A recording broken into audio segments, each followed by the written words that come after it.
If you're feeling sleepy, having difficult lifting weights, or having trouble digesting your favorite foods, a vitamin deficiency test may be just what you need.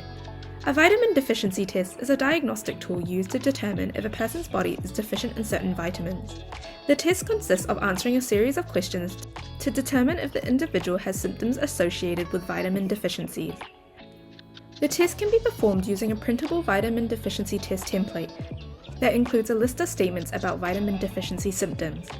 This tool is useful for detecting and correcting nutrient deficiencies that may cause health problems. You can uncover potential deficiencies that may be affecting your overall health and wellness by answering a series of these questions.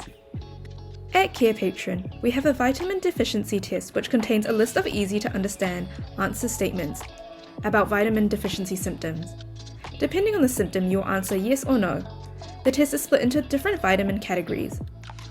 In this category example, we can see that it's implied that if you're lacking vitamin A, you will have difficult seeing in low light or darkness, having dry or irritated eyes, or have dry and itchy skin. The interpretation guide in our vitamin deficiency test will assist you in determining whether or not you have a vitamin deficiency and the severity of the deficiency. To find our vitamin deficiency test, go to our Carepatron platform. In our template section, we have a variety of templates and worksheets for you to use with your patients. You can filter or type in the keywords to find the worksheet. Thank you for watching our video at Carepatron. If you enjoyed this video, give us a like. If you would like to see more videos like these, subscribe to our Carepatron channel or click on one of our recommended videos.